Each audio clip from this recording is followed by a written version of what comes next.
कि भगवान शंकर मां पार्वती से कह रहे हैं कि उमा राम गुण गूढ़ देवी, राम जी की जो लीला है वो बड़ी गूढ़ वाली है, रहस्यमयी, मायापति है प्रभु। और जब माया के पति हैं तो कुछ माया तो साथ चलेगी, काम तो करेगी। और प्रभु की माया इतनी अद्भुत है, इतनी विचित्र है कि बड़े बड़े पंडित, बड़े बड़े मुनि, बड़े बड़े ज्ञानी भी इस माया जाल में पड़ जाते हैं और प्रभु को पहचान नहीं सकते, या प्रभु को पहचानने में त्रुटि कर देते हैं, गलती कर देते हैं। उनके मन में भी भ्रम उत्पन्न हो जाता है, क्या ये ब्रह्म है? ये पागलों की तरह घूमने वाला, बनवासी की तरह रहने वाला, पत्नी के वियोग में रोने वाला, क्या ये ब्रह्म है? कंद मूल फल खाने वाला, क्या ये ब्रह्म है? तो भगवान शंकर पार्वती से कहते हैं उमा राम गुण गूढ़ पंडित मुनि पावहि विरति। तो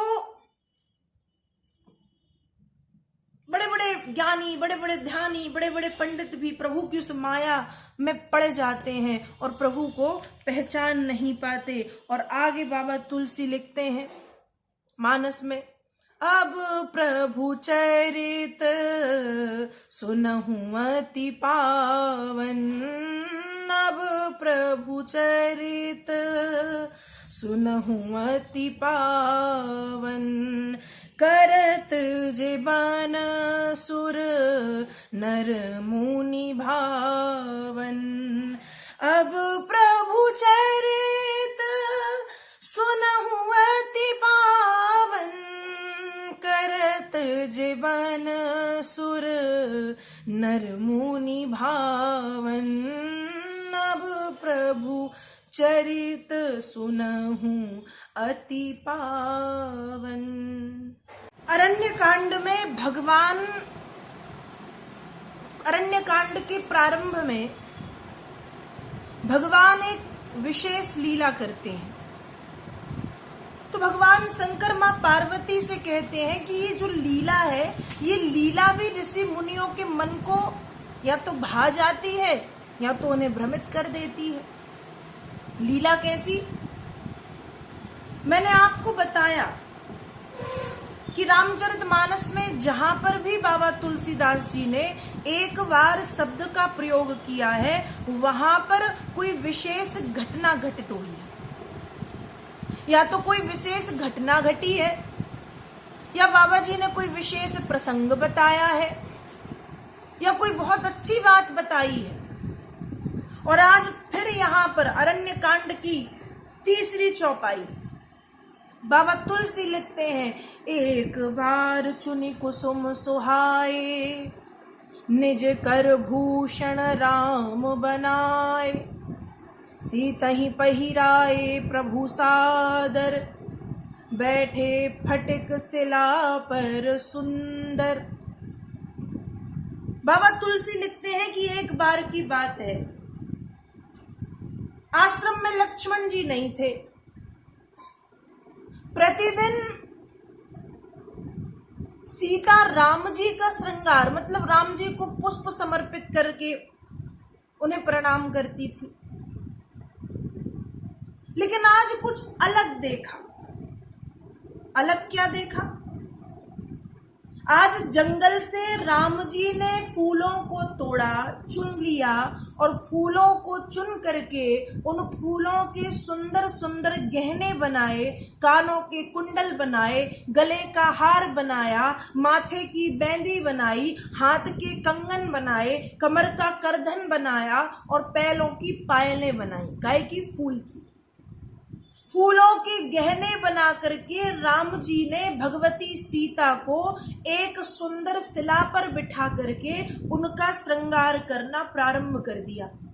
कानों के कुंडल पहना दिए, गले का हार पहना दिया, माथे में बेंदी लगा दी, मांग टीका लगाया, कमर में करधन पहना के हाथ में कड़े कंगन पहनाए, बाहुओं में बाजूबंद पहनाया, पैरों में फूलों की पायलें पहना के भगवती सीता का फूलों से राम श्रृंगार करते। और उसमें कोई बड़ी बात नहीं है। एक पति को पत्नी का श्रृंगार करने का या पत्नी से प्रेम करने का और एक पत्नी को पति से प्रेम करने का अधिकार है, और राम जी वही कर रहे हैं। पति है, भगवती पत्नी है। लेकिन ये दृश्य देखा एक मूढ़ बुद्धि ने। इंद्र के पुत्र का नाम था जयंत। इंद्र के बेटे जयंत ने जब ये दृश्य देखा तो वो सोचता है, ये कामी पुरुषों की तरह स्त्री का श्रृंगार करने वाला, स्त्री से प्यार करने वाला, प्रेम करने वाला, क्या ये ब्रह्म हो सकता है? तो भैया क्यों नहीं हो सकता ब्रह्म? क्या ब्रह्म में ममत्व नहीं होता? क्या ब्रह्म में वात्सल्य नहीं हो सकता?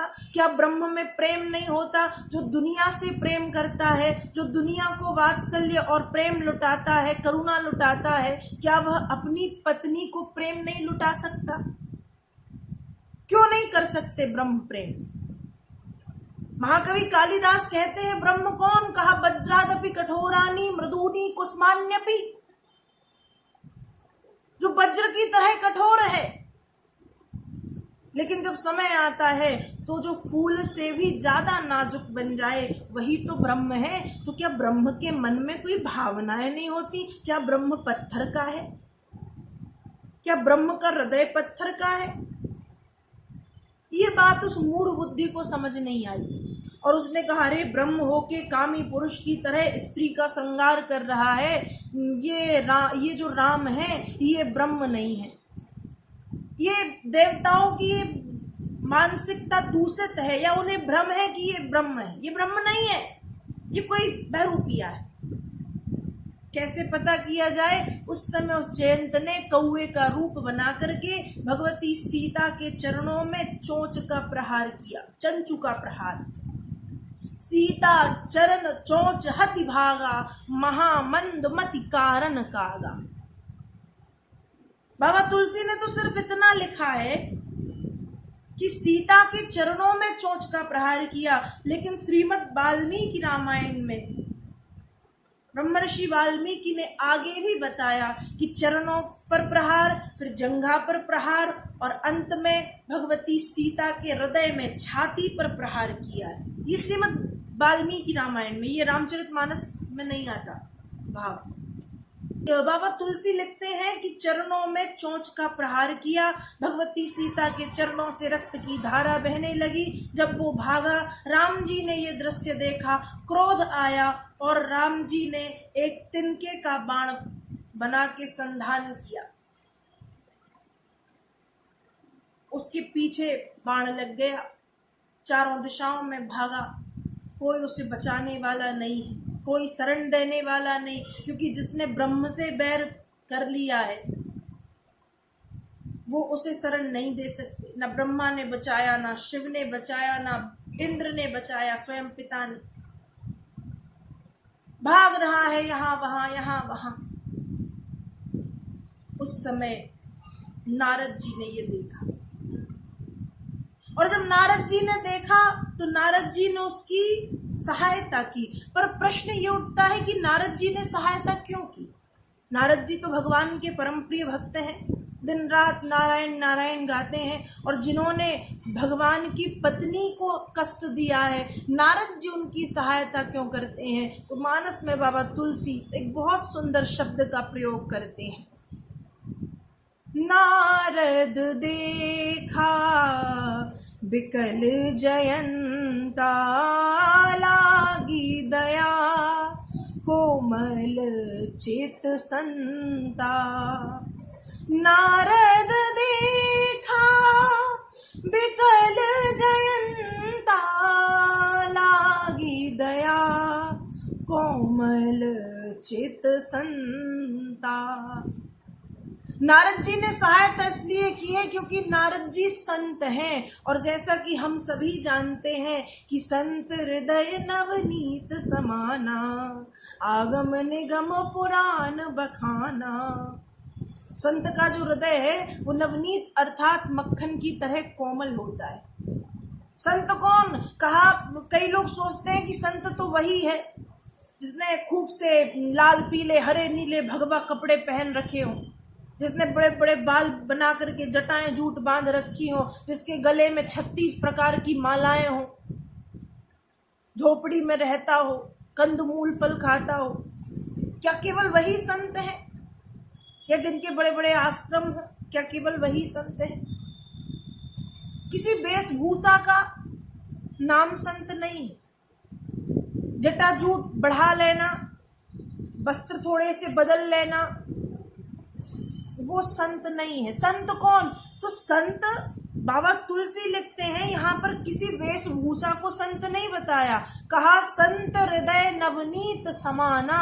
संत वही है जिसका हृदय मक्खन की तरह कोमल हो, वही संत है।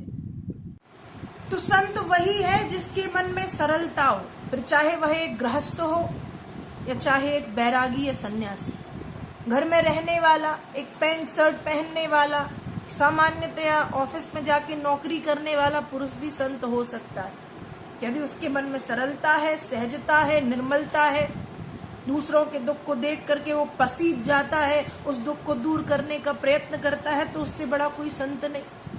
एक घर में रहने वाली गृहिणी जो साड़ी या सूट पहन करके या कुछ भी साड़ी वस्त्र पारंपरिक वेशभूषा धारण करती है,